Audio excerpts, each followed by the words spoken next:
and welcome to Connected Conversations for Creatives, a place where creatives like you can learn, grow, and connect. I'm your host, Jennifer Carr. Creativity, advocacy, and the desire to make a lasting impact are three distinct concepts, each powerful in its own right. However, when they intersect, they create a potent force for positive change that can reshape the world as we know it. This convergence of ideas and actions has the potential to inspire innovation, ignite social change, and leave a lasting impact on society.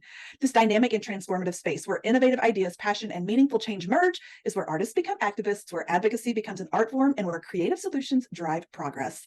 Lillian Brummet is dedicated to making a positive impact through her creative work. With a portfolio of books on Amazon, each revolving around the theme of making a difference, she shares her journey and insights into various aspects of creativity and advocacy. Her poetry series, for example, dives deep into life's questions while offering moments of humor. The Green Living guidebooks promote sustainability in business and daily life, and her cookbook tackles food waste while promoting local and seasonal produce. She also guides fellow authors on frugal and effective book marketing through a marketing guidebook. Beyond her books, her commitment to change extends to her services, her blogs, and social media. And without further ado, I would like to welcome Lillian to today's show. So welcome to the show. Well, thank you so much for having me, Jennifer. I'm really pleased to be here and to reach out to your audience. And I love the concept of your show, huge passion of mine as well. So woohoo, I'm looking forward to today's conversation. Yes, me too. I'm really excited because Good. we took on a goal about my husband and I and our daughter. We took on a goal about 5.5 years ago to live a more self-sustaining life. Now we are still a work in progress. We are still like just kind of easing our way into it because it is a huge process and a huge just life change in general. When you go from living in the suburbs and a homeowners association, and then you move out into this rural area and you start adding animals to the farm and attempting your hand at gardening, you're like, wow, it's a lot. And you kind of take for granted what goes into it because you don't realize what it takes to sustain a family. And so when I saw your work, I thought, ooh, I'm being a little selfish here because this is for me, but I also think there are lots of other people who will benefit from it because I think it's a mentality that we're moving into that, we don't need to be as reliant on everybody else and everything else when we have the ability, even in smaller ways, to take responsibility for our own lives. Absolutely. What you're talking about here brings back so many memories of maintaining those driveways and, oh my goodness, and the winters of shoveling and the making a path out to the animal pen so you can get out there in the early mornings of the winters. And there's so much behind the scenes that people don't realize, getting enough wood in for your fireplace or your stove for the winter and things like that to help supplement your heat. Like there's so much when you're living as rural as you are with a farm and everything behind the scenes of just, I think people think, oh, you go out there and you pet your animals and everything's so beautiful and lovely and you skip out there in your white lace dress and it just isn't like that. It's a lot of hard work behind the scenes and making everything happen. And it's a real commitment. So congratulations for doing that. I think that's awesome. Well, thank you. And tell us a little bit about your journey into the self-sustaining, livability and that kind of thing, and just how you want to use your creativity to make this impact as well. Well, gosh, it's a long journey, a really long journey. I'll tell you where I am today. So today we live in the region that we used to go camping and vacationing in. It was local, relatively local, about, 8 to 10 hour drive, depending on where we lived before, to get to this place and have our peace, our moments of Zen, right?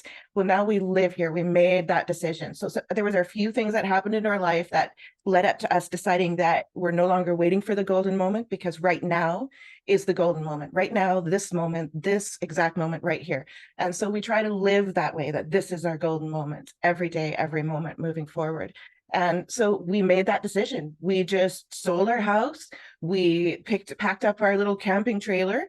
We moved out to the area after coming back and forth a few times and choosing a place to relocate to, sold our very first home and had just enough to get into our home here. We had no job. We had to start our business all over. We just had faith in ourselves. We knew we had the ability to do this. We also knew that we didn't carry around false pride. So we were able to work any job that it took in order to make our dream come true.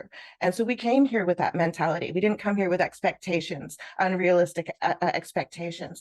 Now, when we first moved to this community, we were also trying to relaunch our business out here once we got, settled into the home. And that also meant that we needed to be within a location that our students and clients could come to. So we chose not to live outside of city limits. However, we have what is thought of as a double lot, is the size of our property. And so the very first thing we did before we even emptied boxes, we had basically moved in, brought a suitcase in so we could spend the night. The very first thing I went out and did is I started a compost bin, because the building of soil is primary for every property that you move to. because the health of all of your plants, your lawn, whatever it is that you're growing, depends entirely on the health of your soil. So if your soil isn't healthy, you're constantly amending it and working it and trying to dump things into it organically, hopefully, and you end up putting in way more work than is necessary. So we started how we meant to continue, which was right away start building that soil the day we moved in. So we had come from a farming background in childhood. We had experimented with gardening as a young couple. Dave and I have been together for about 34, 35 years, something like that. And so as a young couple, we had small little gardens and little balcony gardens and rental home gardens and things like that. Eventually expanding and growing as our experience grew. Over time, we ran a spa that had 15 acres. We ran a 40-acre farm. We helped my parents run their 5-acre hobby farm, market garden. So we've had a level of both growing the food and also serving it to clients, when you have workshops and you have 17 or 20 people that you're feeding and stuff like that. So we got to experiment and really play with a lot of things. And I feel so privileged that I was exposed to so many amazing resources out there, so many amazing people willing to share their help freely, their ideas, their tips, all the magazines, the news e-newsletters in the gardening realm, all of that kind of thing. I was a voracious reader and studier of those things. And because of that, I was able to evolve and take on those positions and evolve to where we are now. We grow about 70% of our food, our fruits, nuts, and vegetables right here on this double-acre lot. There's not 1 inch of the property outside the fence or inside the fence that has not been worked by us. And so it's been a long journey, a 13-year journey on this property, but it's been awesome, really awesome. I love that. And it's one of those things that you had a dream, you had a passion, and then you worked to make it a reality, which I think is something that we need to keep in mind, that these dreams don't come true just by dreaming them and sitting back and hoping for the best. Like you had to put in the work, you put in the blood, sweat, and tears, and you made it a reality, and it has paid off clearly. Absolutely. It actually began after I lost my first business, and I'd been running that for about 6 years. And so even though we had some of this mentality in place, it didn't actually blossom until that tragedy happened in my life. That tragedy took my business away. I lost my business, and that was heart-wrenching for me. I lost my independence. Now I'm a dependent on Dave. I'm partially disabled, right? So I had to come to terms with that and reevaluate my life. I hit depression hard multiple times. I mean, you're dealing with chronic pain, you're dealing with all of these appointments. I mean, it's crap. It's all crap, right? And so you get really, really depressed about it. And so I had to rethink my life and decide, okay, well, all that work I put into, being on my own when I was 14, putting myself through school, building up my own business, and then to have it taken away from me because of a careless driver, right? So I felt like, why did I go through all of that? What was the purpose? And I was so depressed that I felt like I was undermined. The efforts were all undermined and just ruined and taken away. Like I think that people who go through other types of tragedies, like, earthquakes and floods and things like that, they feel a similar way. They've built up their property, their homes, and to have it all taken away. Well, why and what now? Sort of frame of mind, right? And so we decided at that point, I decided that in order for me to want to go forward in life, because I didn't at that time, I was thinking I had to feel like my everyday, my moment, had to have some kind of positive impact and have a reason and give value of being alive that day. To earn, I almost felt like I had to earn the fact that I was alive that day. I had to pay back, but I also wanted to feel fulfilled, like there was a reason for me to be there that day. And so I started out on that journey, started stumbling along and finding my way from there. But that was the catalyst. So sometimes tragedy and dark depression can be the catalyst to launch us onto a new path that we weren't on before, that is going to really benefit us and those around us too. Definitely. And I think that is there's something so deep and moving there to think, the people who are successful are the ones who take, especially after tragedy, are the ones who take that tragedy, they find the gratitude in it, and they use it to drive them forward. And it wasn't, and maybe you did feel that you need to earn, your next day, but at the same time, how much gratitude did you feel that I've been given this next day? I have this opportunity, and you have used that to make a difference, not just for yourself, but for so many others, which, you share, with your creativity in your writing and your books and your guidebooks and that kind of thing.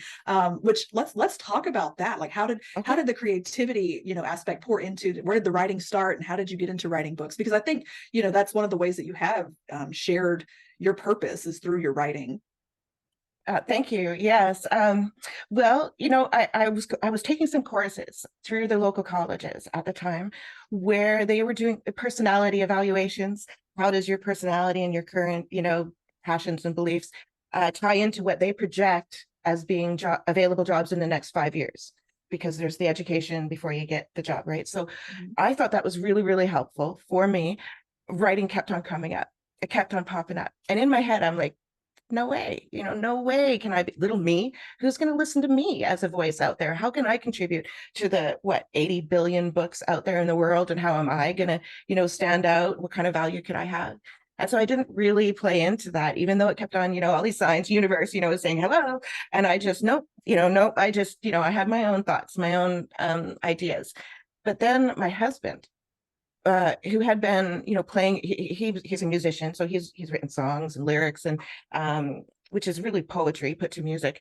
And he was doing short stories, writing down his dreams to, create short stories out of and stuff like that. And he was doing that just as a hobby, here and there, as inspiration struck him. And he started taking a course that taught not the writing process, but how to be a writer as a business, which I just dove right into because I'm from a business mindset at that point, right? So I was like, oh yeah, let's dig into this. How do we do this? And so it taught like behind the scenes, how do you keep records? How do you know that 3 months ago you sent out this article? It's now time to either follow up on that, or if they're not going to use it, I need to submit it to someone else. And so you have this constant flow of these alerts coming up, and how do you set all that up? And it was this whole thing about how do you be a freelance writer? And so during all of that, it assigned us this project, which was to come up with an article that could be developed into a series, a column. And so my very first article was celebrated by the school, and they were like, you've got to submit this as a column idea to some publications. So I did. So my very first project, I ended up becoming a columnist and then a syndicated columnist. And that was the Trash Talk project, and which devolved into the book series that you see on Amazon today. There I was covering green living, like how to run your business as a green person, how to reuse, repurpose. There's about 12 R's actually before considering the landfill. And so we talked about all of those and covered all these things. And that was my first introduction into writing that aligned with my passion for creating positive change with these little tiny ripples, little tiny droplets, little mistlets of mine out there, helping in this wave, this global wave of churning towards positive movement, which we're seeing everywhere now. Back then in the 90s, it was just starting to, really get noticed. I mean, it was always quietly been happening, but it was just starting to become like a cultural thing, a wave that really got embraced. So it was really interesting that I was in at that time and was able to do that. My very first job was as a staff writer for a little Russian magazine. And then my second job was working for a local biweekly newsletter, print newsletter. It was really popular. It went all over the surrounding communities and, around the city as well. And I would be assigned things. So I would have to go and interview different people. And so I talked with the editor, telling them this was kind of my passion. And they said, what would be really neat is if we highlighted people who were living this life. And so I got exposed so early on in my career to interviewing people who around the community who were doing something with their business to make a difference, or they were doing some kind of alternative agriculture, or maybe they chose to run their farm to help with wildlife rehabilitation. So they might be a wolf breeder, they might be a bison breeder, they might be working with rare breeds organizations and helping them save breeds from extinction. Or there's so many different things that were going on that I got exposed to. This massive mushroom growing operation that was father and son run, and going through their system with all these different mushrooms and stuff. I mean, it was so cool getting exposed to all of these people. And I think it helped me mentally, not just career wise, getting on this road to being a writer, but it helped me mentally stay out of the rut of depression, which I tend to fall back into occasionally. It helped me keep out of that, because all of a sudden I'm exposed to all of these bright lights in the community, unsung heroes that I had no idea about. Even though I had my fingers in those worlds and was kind of exposed and a little bit connected, I had no idea any of that was going on. And so to me, I was like, wow, the world is not so dark. It's, not so laden with problems as we are led to believe, or we allow ourselves to believe, because we accept that belief system, right? So when we allow ourselves to believe that, oh, it's so much awful and trouble and there's so much going on, and then you realize actually how wonderful it is, how many people are out there doing incredible things every single day. So that became a passion for me, to start highlighting these individuals, have a conversation with my neighbor. What are they doing to make the world a better place? How, if they're a volunteer, I want to talk to them about their volunteer experiences, and I want to celebrate that with other neighbors. I'm going to say, hey, did you know our neighbor, right? So I'm going to celebrate these things verbally and with my writing and with my posts online.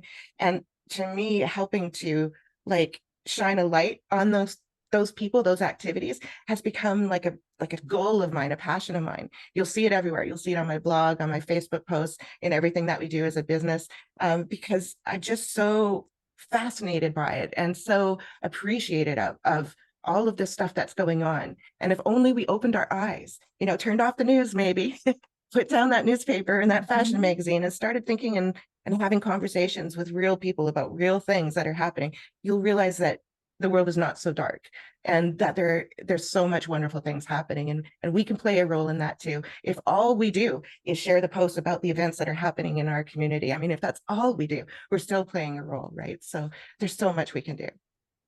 Yes. And we could just end the show there and be like, okay, let's go do something, because I'm like fired up here. I'm like, let's go make a difference and talk to people. That's great. I think what happens a lot of times is the reason that the bad news always gets the spotlight for so long is because it makes us ask all of these questions like, oh, woe is me. What am I going to do next? What do we do in this case? But, when the good news is out there, we're like, oh, yay, good for them. But it's not happening. We don't feel like it's happening for us directly. And I think, that's because we have distracted ourselves. We're behind our screens all the time. We're, in the gossip magazines, and we're not looking for the good, because, I mean, we can all think of something, an inspiring story that we've read or we've heard, and we remember how it made us feel. Why don't we chase after that? But we don't, for some reason. We get so bogged down and we just let the bad news overtake us. And so, yeah, I totally, I'm envious of all of the things you've had your hands in, and now it makes me want to go out and do something. So, oh, yay. Good.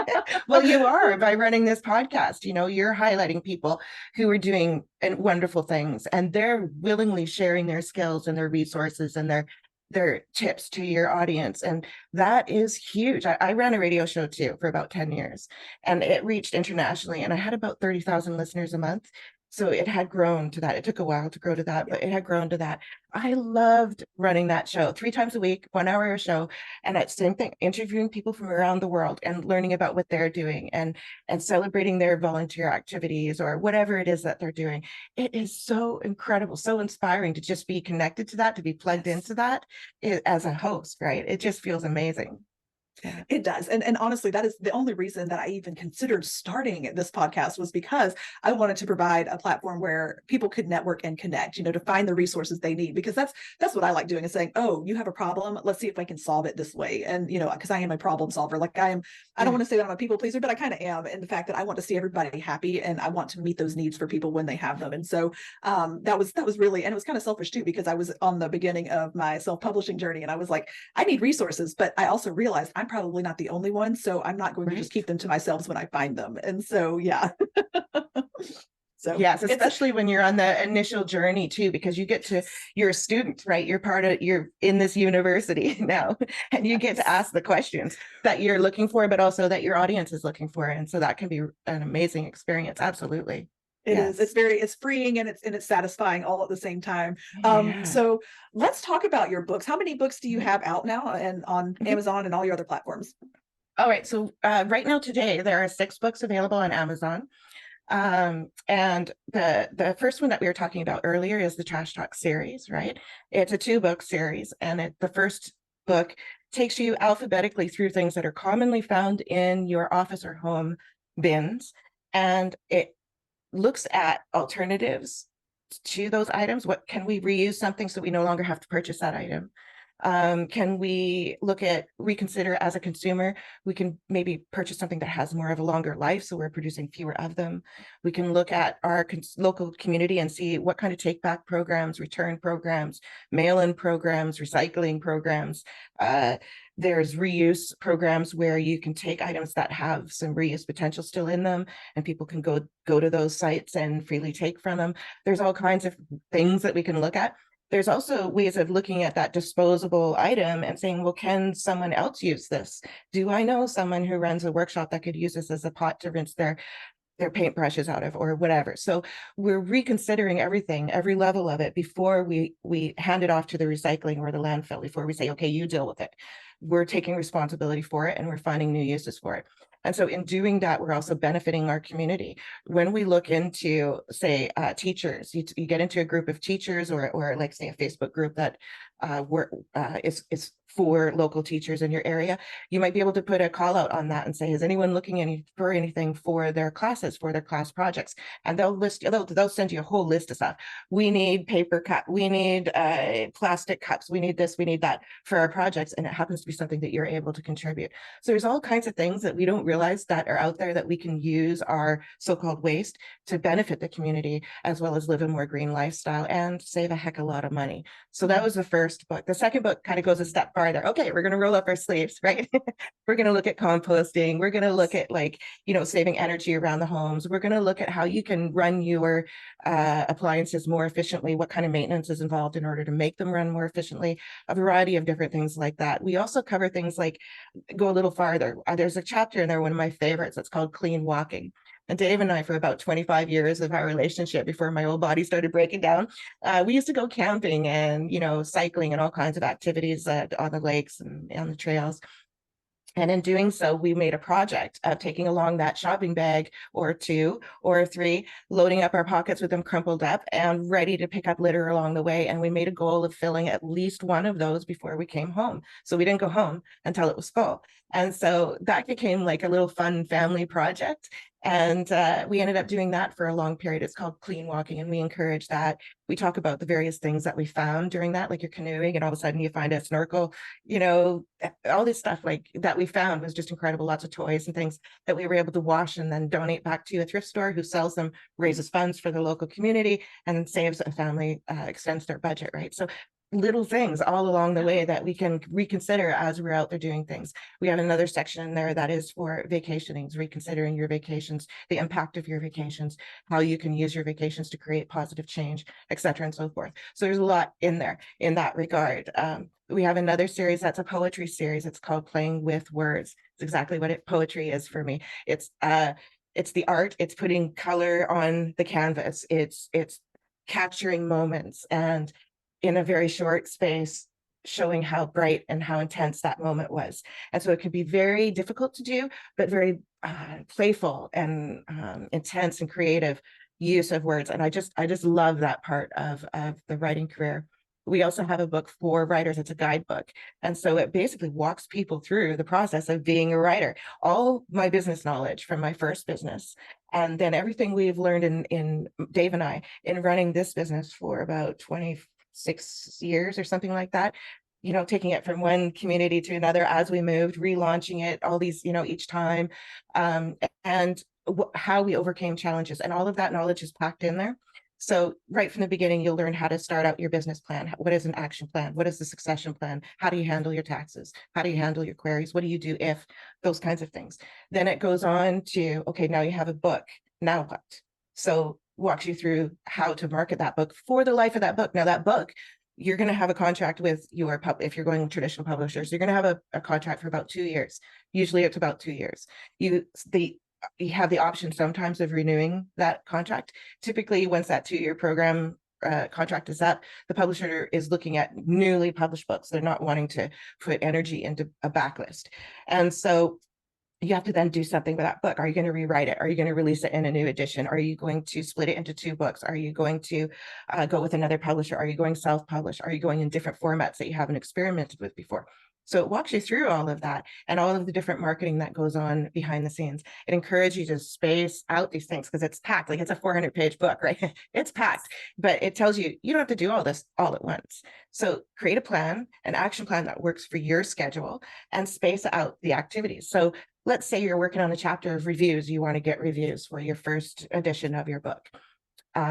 When you go about doing that, your life of your book for that first edition is maybe 2 years. So you want to space out that activity for 2 years. You don't want to just spend the first 3 months doing nothing but, and then ignoring everything else or something, right? So, or exhausting that and, not being able to use that again. So we want you to space it out. We want you to be able to handle this in a way that you can both market your book and run your business as a writer, because once you have a book or an article, you're a writer, you're a career, you're a business. So how are you going to handle all of that at the same time as you've got some other things you want to write, that you're working on? And so you have to be able to balance that. So work-life balance, we help them through that, working with a spouse, working with publishers, what if scenarios, all of that is in there. So our entire experience is in there, all ready for them to go. Lately, I've been really growing my e-commerce, e-store, Amazon ads, Facebook ads. I've been really growing that part of my life now that is more intense section that I'm working on. And so when we do a new edition, we're going to be able to improve that part of the book, that, grow that part of the book. But it's just an incredible treasure. I encourage people to pick that up. And of course, the other book is the cookbook, which recently came out. And that one, just amazing. When it came out, normally when you have a book release, you have about a 90-day launch period. And then after that, it's called the honeymoon period in the industry. And so this is when you're utilizing all your current contacts or the contacts that you think you might be able to use, but haven't broached yet. Okay. At that point, typically it's 6 months for a writer, sometimes as much as 11 months for a writer. Well, our honeymoon period for that book actually is just coming to a close. And now we're on the hunt and looking for opportunities to help promote it and stuff like that. Right. So it took, like, it was released in 21, we're in 23, so 2-year honeymoon period for that book. So each book that you release, you'll find you have more contacts, more resources, and each book builds on the next book, and you just keep building your career, keep releasing. And it doesn't matter that it's in different genres. That's okay, right? I thought that might be something that would be a detriment, the fact that I'm not concentrating on one genre. But that hasn't been the case. And so, it's just been an incredible journey with them. We have a trilogy coming out this year. It's coming out, actually, the first book should be coming out next month. And there's 2 more coming out after that, about a month apart. And then we have a backyard garden guidebook that's coming out. It's going to walk you through the month by month. Here's the chores that you're going to be looking at, whether you have a greenhouse or acreage or a small garden or a patio garden. It's going to show you the chores that are typically done in that month, and it helps you with your succession crops and things like that. So you're utilizing the space of your property more efficiently, and of course, growing organically, permaculture, all of that. Biodynamically is the term that we use. So that's what the guidebook is going to be about. And so, yeah, I'll stop there because there's more in the future, but that's where we're working on right now, is getting that trilogy out. And then I'm working on that garden manuscript in the background. Yeah. That is so exciting. And then it's one of those things that, like, I think your timing is pretty spot on. And I don't think anything happens by coincidence. I think that, it was all supposed to happen in the timeline that it has happened. But I'm sitting here thinking, some of those books sound like really good Christmas presents. Like, because I know people that are, they're looking, yeah, right. Like they're looking into, moving in that direction. And yes. I'm going, there's so much information out there. So, if you could actually take it from somebody who's done it and not somebody who just has the education in it, that's even better. So I'm pretty excited. I'm sitting here going, all right, I think that guy could have that book. And well, you raise a good point. There's a lot of people out there who have the education, they've been book taught, but they haven't done the hands-on experience. They haven't done the trial and error. They haven't climbed out of those ruts and those holes. And so they haven't made the mistakes that we all end up making, and then can, help other people avoid them.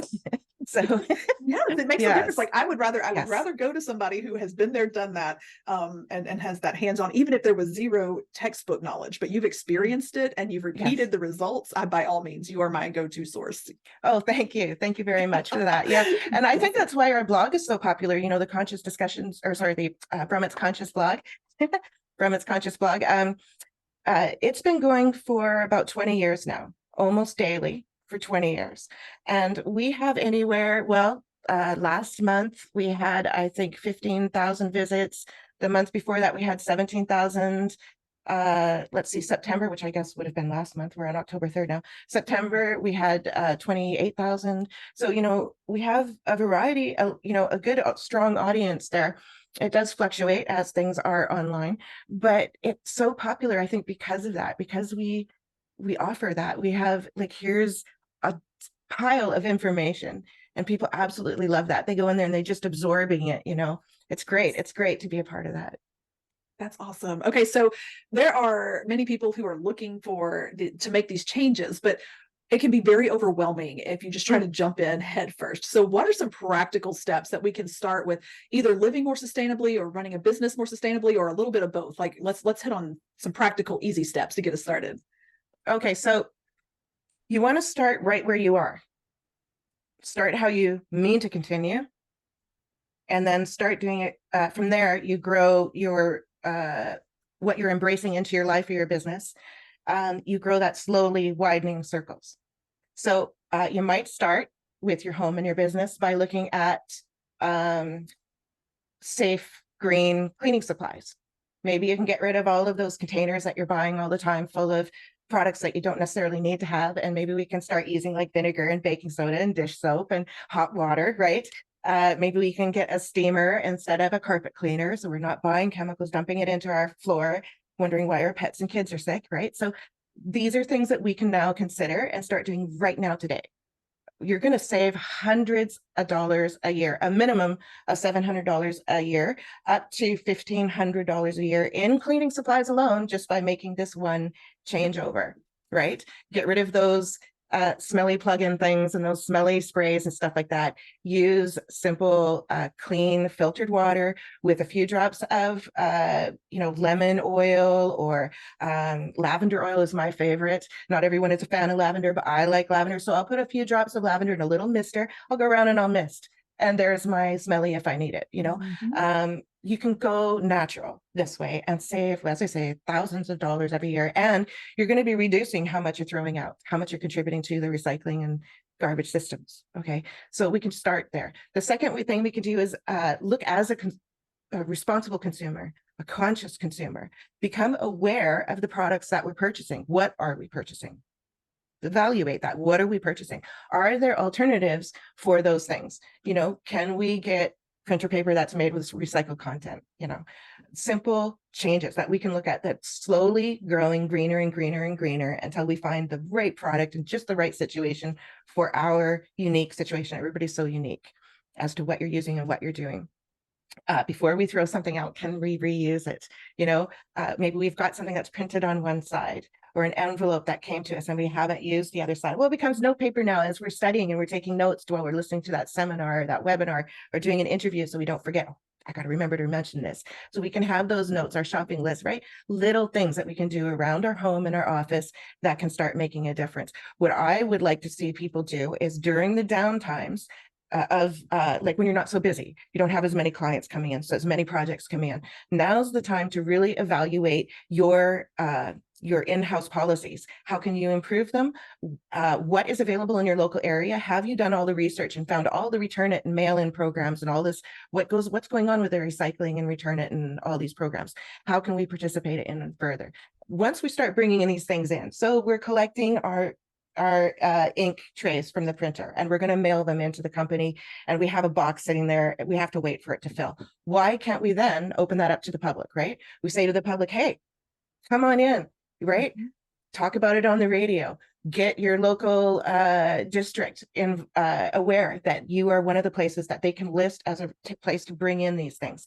Go to your local newspaper and send in your press releases. Go online to Facebook groups that are local Facebook or whatever, and reach those local people and let them know that you are now allowing them to bring in their CFLs, their batteries, whatever it is that you're personally collecting, it open up to the public. Now you have traffic coming in to your business, so you have a policy on how to handle that. Welcome, have you heard about this? Here's our brochure. Make sure they know more about your business or your upcoming event or your upcoming fundraiser that you're participating in, or your whatever is coming up in your agenda. You can let them know about it, get them to know about your business more, let them know that you welcome them to tell other people. If you have friends or neighbors that would also like to recycle their batteries, let them know. So now they're word of mouth. they're out there telling their friends, they've gone to go play cards with their group or whatever. They're going to tell people about this experience. And now you got this word of mouth happening. So it's good for business. It's good for you as well, right? Because you're doing something to make the world a better place. So start there and start branching out from there. Can we look at, running our gardens more organically? Can we turn our landscaping into something that benefits pollinators? Little steps, slowly working your way around until it envelops your entire business and then your entire property, and maybe your downtime too, your vacations. Start incorporating this. Maybe when you're strolling your dog around the neighborhood, you're starting to do different things like clean walking or whatever. So just slowly start bringing these things into your life, one step at a time. And once it becomes habit, once it's integrated into your lifestyle, it's a no-brainer. It's just something that you do. It's like, putting the pop can in the recycling bin. You just automatically do it now, right? It's no brainer. So once that gets in our system, then we, oh, what's next? Where else can we go with this? What else can we do? How much more can we do? If we're running an e-newsletter, a bulletin, a blog, we run a Facebook group or something along those lines, can we then use that to increase other people's awareness of what's going on in the community, to let them know that, hey, the people that we're buying from have just upgraded their system and they've got solar power going on, and isn't this cool? So it may not have anything to do with us, our community. It might be somebody that is a supplier of ours, and we're going to celebrate them, and we're going to let them know we're celebrating them, right? So it's going to encourage that business to continue on that road, right? So there's so much we could do, like so much. As a writer, how can we make a difference and get coverage? I'll tell you what I did this last couple of years, and it's been incredible. I absolutely encourage you to do this with your books. So get involved with local events, conferences. Maybe they could use your book as a door prize. Okay. There's fairs going on all the time.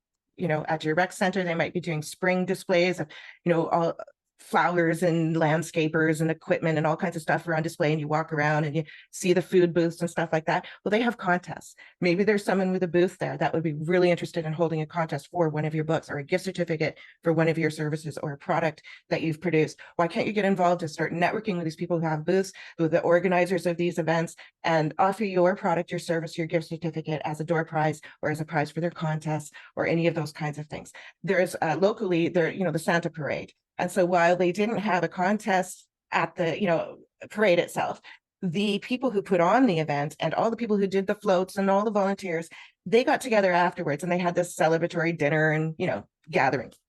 And so we offered our books there as prizes for like door prizes, just, special awareness. Hey, this person went above and beyond. Here's their prize. They're up there announcing this to this group, right? So you're getting lots of coverage. They might be printing it in their publications and putting posts out about you're giving out these prizes and you're helping them. Spring Fair, Blossom Festivals. Just recently, we participated in the Crescent Agricultural Bursary fundraiser. They do a silent auction fundraiser every year. So you'll see certain things are annual or biannual, and they're coming up because you've made a note. You might have missed it this year. Make a note of it so next year you can pay attention. You may not be able to do them all because there's going to be thousands of these kinds of events happening perhaps monthly in your area. So you choose what is most doable now. What do you think is going to give you the most coverage now? Also based on what you have in supply. You have several of this book on hand. So what are you going to do with that book or that product in order to maximize your exposure? Then you take that. You say, okay, I'm going to write some articles about my experience. I'm going to put out some press releases. I'm going to do some posts about this. And so you also are doing the maximizing that event, that activity, and getting promotions out on your end. But that those organizers, those volunteers, those participants are also out there talking about you and writing about you and the experience with your book and stuff like that too. So I really encourage people to get involved with that. It's so easy to get involved with these silent auction fundraisers or to help your local school raise funds for the park that they're trying to build or whatever. It's so easy to get involved and just contribute these kinds of things. And it's really good exposure too.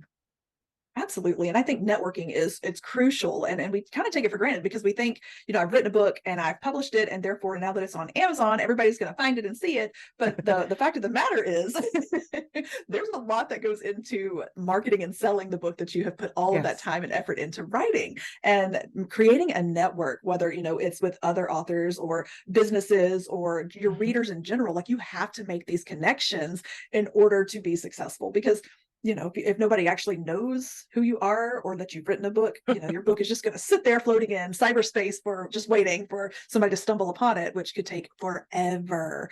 Yeah. So Yes. you And, a have to lot of network. people have the misconception that what they experience during their launch, the first 90 days of their launch, is how it's always going to be. That is the most exciting part where and you're putting out these releases and your people that you've told your family, your cousins, your cousin's cousin, so you've spread the word. Now what?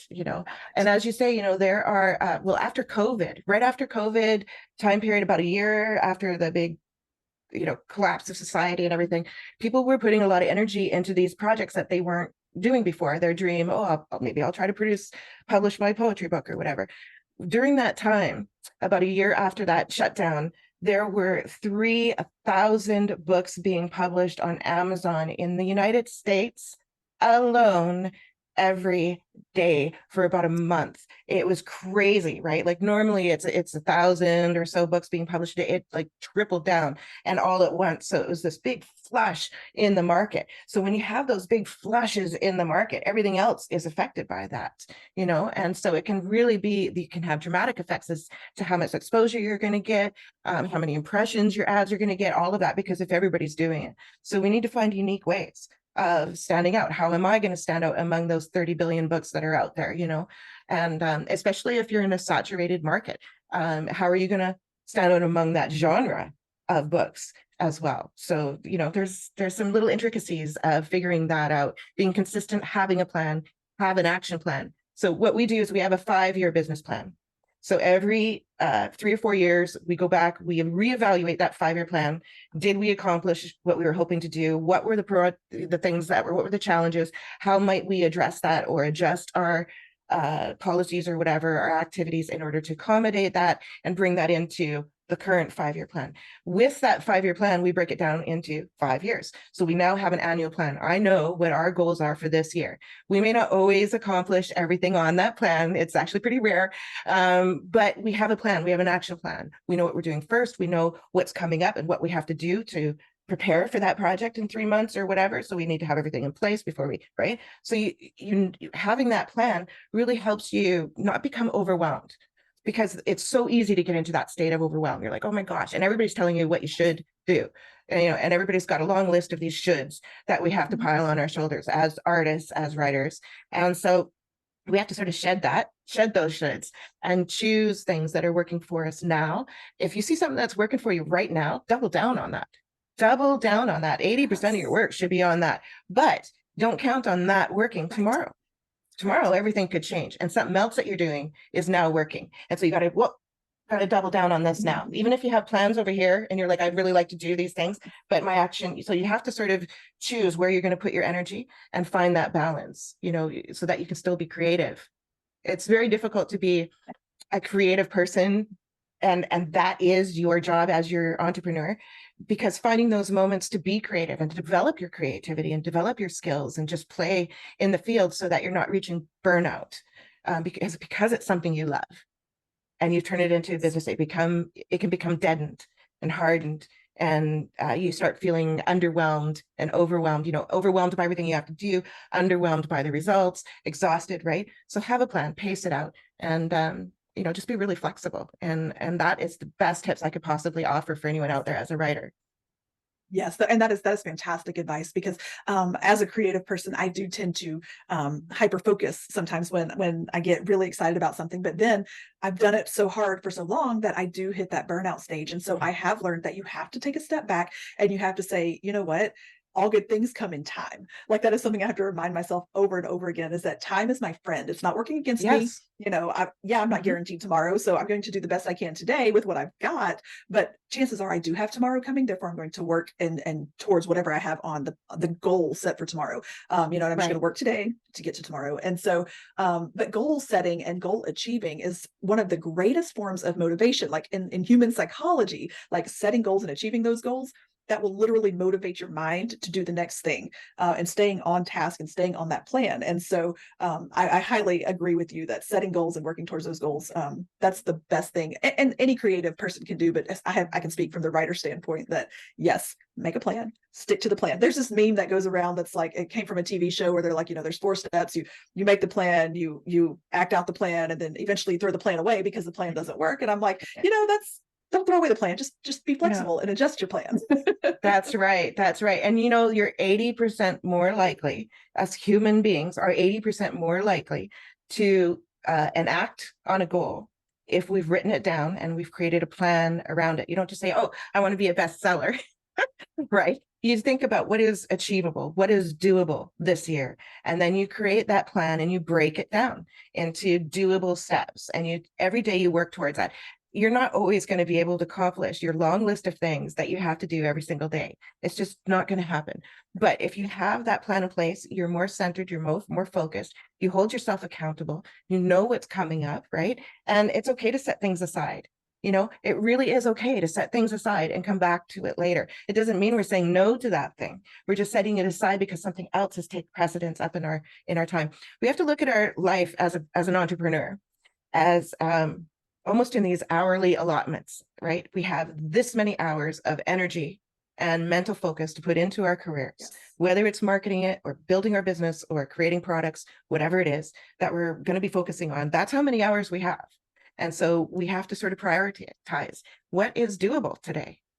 Can I get something off of my schedule that is going to make me feel better and is going to make me feel less stressed, so that tomorrow I can focus more entirely on this other bigger, deeper project or something like that. So, and don't be afraid to ask questions. There's so many resources out there. A really good resource is Brian Cohen. Go on Facebook. Yes. Look at BRYANCOHEN. And he has phenomenal courses that he puts out for free on Amazon advertising. He offers a fantastic podcast where he features all kinds of expert marketing guests.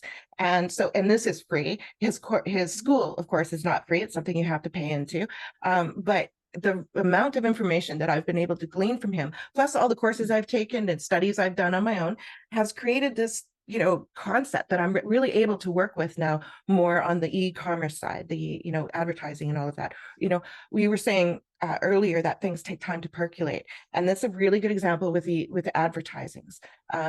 We're putting out those ads, waiting for them to percolate in the system, waiting them for Amazon to say, okay, you're getting these kinds of impressions and these kinds of clicks and whatever. So we're seeing that ad is more relevant. And because that ad is seen as more relevant, then your whole portfolio for that list of campaigns is now going to be looked at as being maybe more relevant. They'll reconsider some of your older ads. And so all that algorithmy thing is happening. So as they generate and they keep germinating online and growing, the system, moves them forward, yes, and it grows and it percolates. So it's just like that. Every step you take adds on to the next one. Every article you write adds on to your career. And it's an interesting growth process because you realize it's all accumulative. It didn't just happen overnight. It happened over an accumulative time period of proactive, thoughtful, conscious action. And it's really impressive what you can get out of it. You never know where your support's going to come from. I have this really sweet friend of mine who I met through gardening. She came to get something from the garden, I think. And then since then we became really good friends, and she's a sweet elderly lady. And she is one of my greatest word of mouth promoters out there. She absolutely loves this in our books. Every time she goes to a wedding, she says she buys a copy of our cookbook and gives it to them as a wedding present. She's always telling people online about us and stuff. Like, you just never know where these connections and where these supporters are going to come from for you. And so it's really fun, when you get that wonderful support. And it really is. It just boosts your day and it makes everything so much better. And yeah, so just keep plugging along. As long as you're making forward movement, you're doing good. Yeah. Yes. And I think one of the important things that you have to remind yourself is, we always take the time to budget our finances. And sometimes we forget that we have to budget our time and our energy and just our bandwidth in general. Yes. Like, what am I capable of today? And don't try to set lofty goals. Make sure that you can afford the goals that you set. Yes.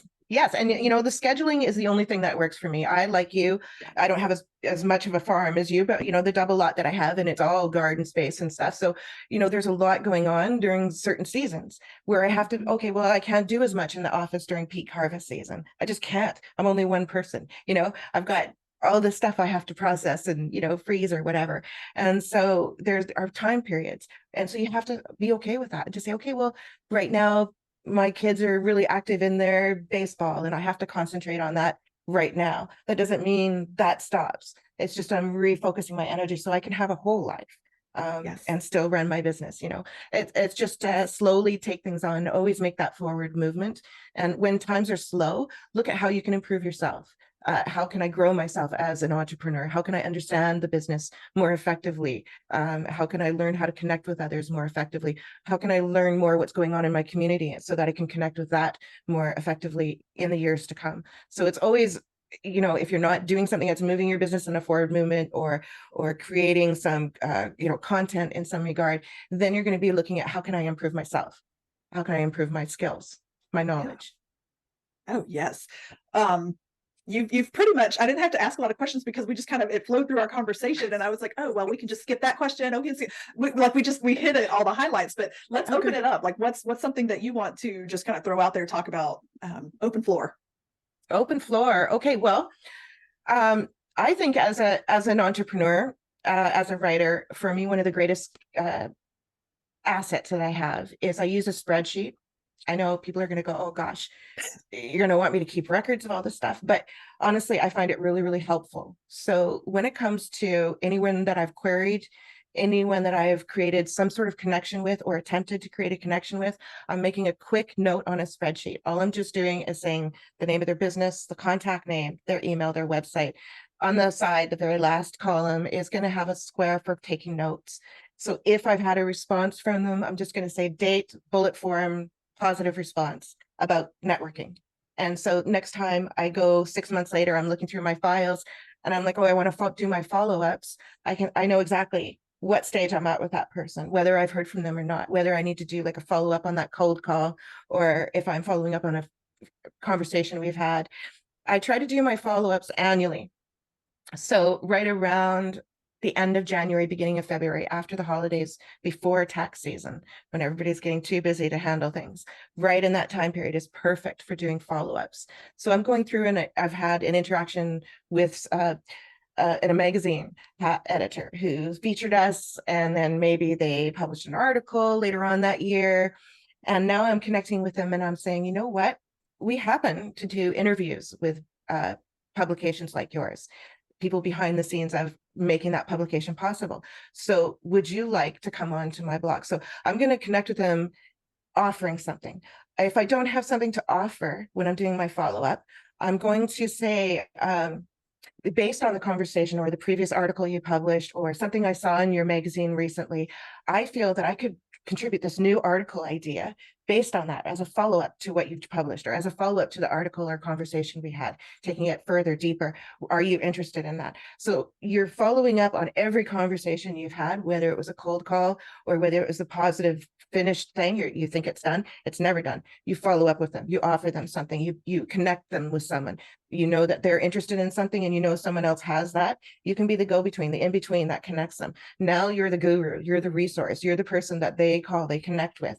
And so you become known as that in your connections, and that solidifies those relationships. So all that work you put into all that year, you now are able to reuse it and reuse it. And it builds one year upon another. We'll build on. We have relationships going back decades where, even if their publication is no longer, or their radio show is no longer in existence, we're still connecting in different ways. Maybe they've moved to another region or they're working with another publication or in another industry entirely. But my connection with that individual remains, right? So I can follow that individual in their life, where they're going, and find ways of reconnecting with them and supporting them and offering them something or contributing in some way, and just always building those relationships. It's really a valuable thing to do.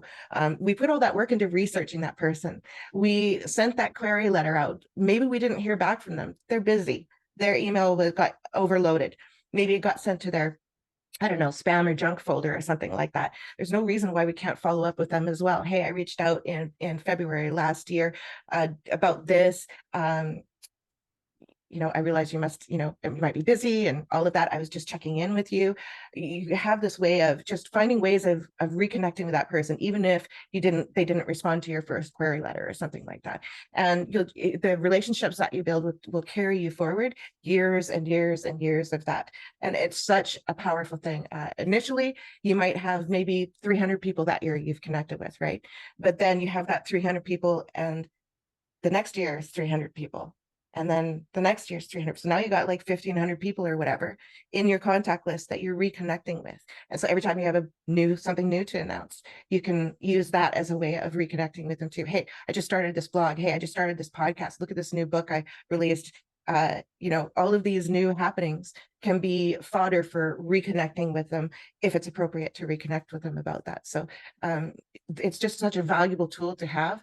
A lot of people I know, when I've given advice or spoken in groups for writers groups, you can almost hear the groan, like, oh, now I got to keep records of all of this. But it really is important. It really does build your career so exponentially faster than you can imagine by doing that one thing, keeping a record of your contacts and following up with them every year. Absolutely. And I think that to kind of tack onto that is, when you are establishing and nurturing these relationships, make sure that you're adding value to the relationship and not just constantly trying to suck dry the relationship. Yes. That's kind of a tricky balance, because you don't want to look like I'm trying to sell you something, but at the same time, you are trying to sell something, but you have to add value at the same time. Well, you want to show that you're supporting them. So you're not always contacting, like you say, to get exposure out through them. You're saying, hey, I met someone that I think would be a great client, or maybe a really good guest for you. And you're connecting them with that. You're showing them a resource. You're saying, hey, I'd love to feature you on my blog for an interview. Or, if you have an article at some point that you would like to contribute, I would be glad to publish it on my blog for you. You're offering something. You're always opening with something that you're offering. You want to do something that makes their life easier. Why should they want to work with me? So how am I going to stand out? They're getting like 500 emails a day, some of these people. I get up to 300 emails a day, right? So I'm gleaning through my emails. Who am I going to respond to? Who's bringing me the most value, or, out of that communication? And what's doable today? So that's what they're facing too. So how am I going to make them want to work with me? And one of the ways of doing that is through previous activities with them. If they know that you have done everything you could to promote the event that you guys work together on, whatever it is, that project, you've shouted from the rooftops through all of your resources, you've liked, you've friended them, you've followed them, you've subscribed to everything they have, you've recommended them, you've written posts about them, you've shared and comment and liked their posts online and things like that, they're going to want to work with you. Absolutely. You're going to be in their memory, and they're going to want to work with you. So you have to be a little more proactive about the behind the scenes of nurturing those relationships.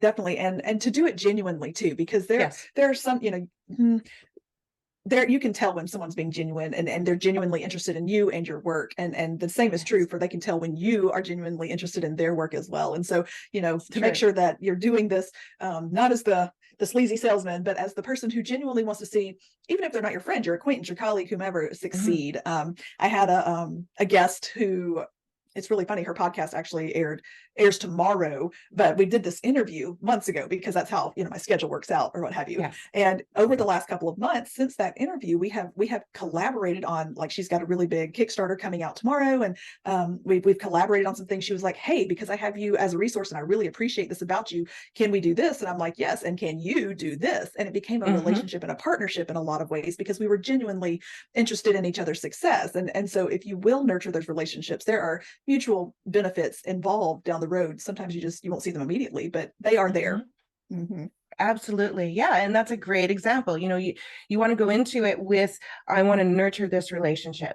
I want to grow this relationship, as opposed to, what can I get out of it today? So, you might be doing all kinds of things behind the scenes with that person, helping them, is sharing stuff about them, working with them. If they're in a project that you can get behind, what are they doing in their business life? Are they doing something that you can celebrate with your audience? You really want to share those kinds of things. It's the same, like if I've decided to work with a supplier because they've switched over to green energy and I want to support them. Or maybe they've decided that they're going to donate a portion of their funds to a charity that I can get behind. So I'm going to celebrate that, not because I'm getting anything out of them or because I think I'm going to get a discount next time I order or any of that, but I'm going to celebrate it and then I'm going to let them know that I celebrated it. So sometimes it's more of like a behind the scenes thing. Hey, did you know I just did an article on my blog about what I read about you and you were mentioned and your activities were mentioned. I just wanted to let you know. And then the other person's like, wow, that's a surprise. And they go and they check it out and that's really cool. And then they're going to share and like and all that kind of stuff. So it's definitely a collaborative thing. You're working at building these relationships, looking at, how this can grow, how you can grow each other over a long-term period. You worked hard to make those connections and get to know that person. You don't want to let that activity just fade away into nothing. You want it to grow and evolve and move forward so that everybody benefits. Definitely. Absolutely. So speaking of collaborations and getting to know other people's businesses, tell us about yours. Tell us about your media group and what you do and how we can connect with you through that. Oh, thank you very much. Well, Brummet Media Group is the business, yes. And it's been going on for about 26, 27 years now. So it's evolved over time. Today, it involves the two blogs, the Brummet's Conscious blog and the Drummet with Brummet blog. So we talked about the Brummet's Conscious blog. The Drummet with Brummet blog is geared for drummers, percussionists. Musicians on a whole can get a lot out of the blog because we talk about behind the scenes of working with people in the studio, what different music titles mean. We talk about different genres of music and being on the road and packing up your gear and how to deal with mics and blah, blah, blah. But also it's got a main focus towards drummers and percussions, really heavy focus towards that. So I encourage people to check that out. There's a section on there where Dave will answer questions. So if you submit your music related question or music teaching or on the road or studio related questions, he can answer those on the blog for them. So that's a really neat, fun thing for him to do. The 6 books on Amazon, of course, and more coming out in the future. We also have the studio, which is in the lower half of our home. And so we teach, Dave teaches students. They come in to learn percussion and drums for the most part. We do workshops, private lessons, family groups, corporate groups, large and small groups. Very intimate when it's held in our home. I have size about maybe eight participants at a time. And so that's what Dave does down there. He is responsible for all of our audio and graphics and video trailers and website maintenance and stuff like that. He handles all of that nitty gritty behind the scenes technical stuff. And we work together to collaborate on releasing new books. We have the 3 coming out and 2 more behind that. After this, we have the intent of taking Dave's percussion accessories that he's been inventing and using on the road and what have you onto an e-commerce level. So we're going to be releasing them to the public. But first, we have to get our strategic projects done so our schedule is clear and we can move on to the next thing. So that's kind of where we're at right now, is clearing up that project and moving forward. Yeah. So it's just been a lot of fun. I love writing. I love playing with words and sharing things that I'm passionate about. There is a time in the future where I really want to be releasing short stories, get into the fantasy fiction creativity for the public. I play in it privately, but I would really like to bring that out and release those as well. But one step at a time. That's right. That's right. Well, because like we have said, it's real easy to be like, oh, I want to do everything. And you cannot do it all right now. Yes. Well, case in point, when I used to run the radio show, now I have a YouTube channel that I run casually. But before I ran this radio show, it was such an intense amount of work dealing with the different guests and booking, 5 to 6 months in advance and all the promotions and all the activities behind the scenes of maintaining it. And as much as I loved it, I ended up having to let it go because it was taking too much of those few hours that I had to work with. And I needed to focus on other things. And sometimes you have to kind of make that personal sacrifice. As much as you love that, sometimes you have to say, can't really do that right now and move on to something else. I feel that deeply. I as much as I love the podcast and I've got it scheduled to where there will be shows through mid-July and we'll see what happens. I mean, I can't tell the future between now and then. So anything could happen. My schedule could open way up or it could become very tight. And so right now I'm just like, I'm enjoying the ride and we will see what happens come June. We'll just one day at a time and see what happens. So yeah, I get it. Well, the nice thing with a podcast like this too, is you can work so far in advance. You can have like pre-recorded and release them as time allows for your schedule, whatever you've decided your publication schedule is going to be. And so that can be very helpful. When it's a live radio, you don't really have that. You're live. And Yes, anything no, I that can't happens live, imagine. oh yeah, the dog starts barking, good luck with that, right? So Yeah, no, but the editing, yeah, the editing is very different. yeah, there is none. Right. Yeah. No, I totally Yeah. get it. Like, because this month, I my entire month is covered up. The only day that I'm not recording are Wednesdays. Those are the only days I don't record this month. Right. And some days there are 2 a day because I want to work ahead and have them all, squared away so that I Right. can open up to, come next month, I can focus on my next work in progress. I'll have my book back from the editor. We can finalize that, and I will start on my next one. And so I don't have to worry about all of this. I But love that. I love that you have that mindset, very business mindset. So you have a plan. You I know do. that this project is coming up in the near future. And so before then, you're double downing on these other activities Yes. that are going to free up your schedule for being able to focus on that project. And that is the importance of having that action plan, knowing what's coming up so you can plan for it, do what needs to be done now so you can focus on that project. I love that. That's perfect. Yes, thank you. Yeah, and I am a very logically minded person, and schedules and lists, I live by them. I have 2 different planners for 2 different things and a calendar on my wall right now. And so I look in different Right. places and I'm like, this is what's happening here, here, and here. And but and it doesn't have to be that complicated, just Mhm. make you a to-do list every single day if that's the best you can do right now. Just work with what you've got and what you know is coming, and understand that it does require sacrifice because I don't have the free time to go have lunch with my best friend on Friday because I have a schedule that I have to follow. But come November, I am free, baby. Well, you bring up a really good point that as an entrepreneur, we also have to train the people around us, Yes. which isn't always easy to do. There are Yes. lots of times when people don't have a concept of what it takes to run a business from home. And so for them, you're at home and it's convenient for them to drop by. So what's the problem? But maybe you're in an interview and now they set off the dogs and the doorbell's ringing and you can't do anything about it. Or, you're in the middle of concentrating on a project and they have come and they've disrupted your mindset. And it took a while for you to get there. So now it's broken. And then you're trying to gather those thoughts. And what was I thinking? And where was I taking that character or whatever you were working on? Is now disrupted, and you might lose precious little gems. And so for me, I'm very selfish about that. I'm like, this is my time, And so I had to train people around me. You can't just drop by. You can't just ring the doorbell. If I think that I might be getting a delivery, I'm going to put a sign out on the door. Don't ring the doorbell, live interview in progress or something. So I'm always going to have thinking about contingencies, but also just training people. Just because I work from home doesn't mean that I'm actually available. Just because I didn't drive away and go to another office, I'm still in my office. And so your family, your kids, everybody has to be trained to understand that this is what's happening and to respect that for you. It is very difficult for others to understand that. Sometimes the family can want to dump things on you. And sometimes you want to take them on. Oh, sure. I can do your laundry. Oh, sure. I can do that chore for you or go get that for you. But before you know it, your whole day is burnt out doing all these things for other people and you haven't concentrated on your business, which is your paycheck. And so you have to, set up those barriers and really train people and be strict about it. It's not always going to come across easy. Some people are going to have a problem with that. Especially I think the older generation, they tend to think what's the problem? It was perfect time for me to drop by and I'd like to have a tea now, or I was thinking of you and I bought these flowers for you. Generous and kind thought, but not now, And so you have to be very, very disciplined with people and eventually they'll get it. But be gentle, but stand up for yourself, book that time for you. Yes.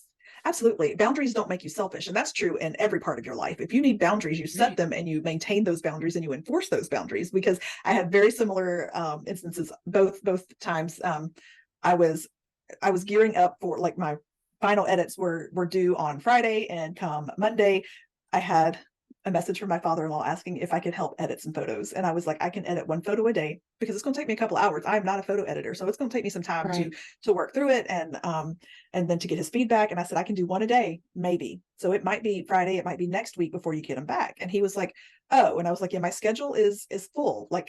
And I've been in the family for over 20 years. So it's not like they don't know what I do, right? It's just one of those things. And then this morning, my parents they called me both yesterday. They left messages yesterday. I did not return their calls because it was a full day. I mean, I was sun up to sundown, and they could have texted me and said, hey, are you busy? Instead, when I answered this morning, they said, oh, are you talking to us today? And I was like, it depends on how the next sentence comes out of your mouth. Right? It's like, I have a business that I am working on, and I have told you about this business, and I have been doing this business. And so, but they do see it as I have more flexibility, when the fact of the matter is my schedule is probably stricter than theirs, and they go to a 9 to 5, Yeah, 9 to 5 and they're done, whereas when you're running as an entrepreneur, you're putting in, 10 hours, 12 hours easily in a day.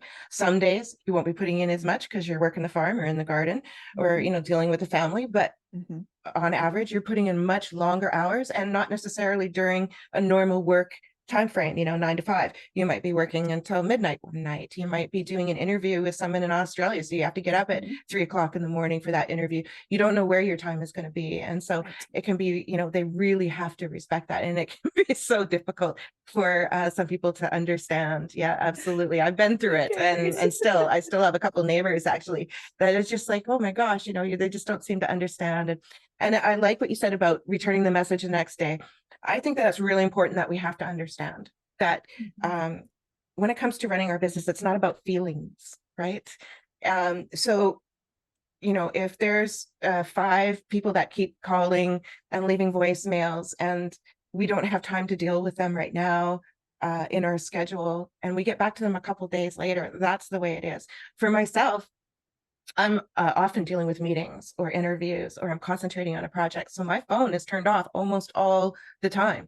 I don't have the ringer on almost all the time, but I'll check it several times a day. And if there's something that I need to get back to and I have time to get back to it, I will get back to it. It's like, there's a reason why there's voicemail and texting and email, and they know that they can leave those messages and I will get back to them. It just may not be right away. And so, and I have to be okay with that too. Even if it's like, an elderly aunt, who just wants to talk on the phone, and I don't have an hour and a half to dedicate to a phone conversation, so, you have to make those calls or those decisions where you, as you say, it's not selfish to set up boundaries. I love that sentence. I'm going to use it myself. It isn't selfish to set up boundaries. It's a part of mental health, taking care of yourself and understanding because otherwise what happens is you end up doing all these things. You can't meet up to anyone's expectations, let alone your own. You get upset with yourself and you look in the mirror, so to speak. And now you're feeling like resentful of these people. You start feeling resentful, and you've kind of allowed that to happen because you haven't set up those boundaries. So we have to step back and say, okay, well, it's not necessarily, I'm not going to point the finger at anyone, but I'm going to start setting up boundaries for myself so that I don't feel those feelings anymore. Oh, yes. And this is one of those topics that I can get on a soapbox and we could go for hours on it, because it has taken me almost 40 years to learn how to set up boundaries, and that boundaries are not selfish, because we are, especially in this world where there's this instant need for texting, that whole, you have read receipts on, and so you can see, and I'm like, no, nobody gets a read receipt from me. You're not going to see, except my husband and my kid. They will know when I've read their messages. You don't need to know when I've read your message, and I will get back to you when I get back to you, because there is this pressure of, you need to talk to me right now, and I'm like, no, I can't, because I may not have anything left to give, and you probably don't want me to talk to you after an 8 to 10 hour day of interacting with people. You need me to take a day before we contact each other again. Yes. And, when you're, as an entrepreneur and a creative person, because those are 2 very separate aspects of your brain, you can get like exhausted, mentally exhausted. And sometimes the strain of putting 2 sentences together in a personal conversation can be just like, you're so exhausted. And so you almost have to be like, okay, well, I want to deal with that when my brain is refreshed and I can deal with these personal communications in a more, proper and friendly manner, and not be so tired and exhausted and not be able to process what they're saying, or say things the way I want it to, or things like that, because so many mistakes can be made otherwise. So it's so much easier to just look after yourself and do it when it's the right time for you. Yes, absolutely. I want you to get my best too. I want to give you my best, and I want you to receive my best, and there are times where, if that's what you're demanding, it's not going to be my best, Yes. Yeah. After a long day, I can be so exhausted, at communicating and writing and all of this, and the brain just stops. And, my husband will come home from work and he's trying to hold a conversation with me, or worse, he'll try to teach me something, oh, let me show you how this is done. Yeah, now is not a good time for that, sweetie, like, just not now, because it's not going to work, So yeah, I have to, be patient with myself, be understanding of myself, and say, okay, I need to, when my brain is working again, we'll talk, Yes, 100%. And maybe read the room when you walk in. Yeah.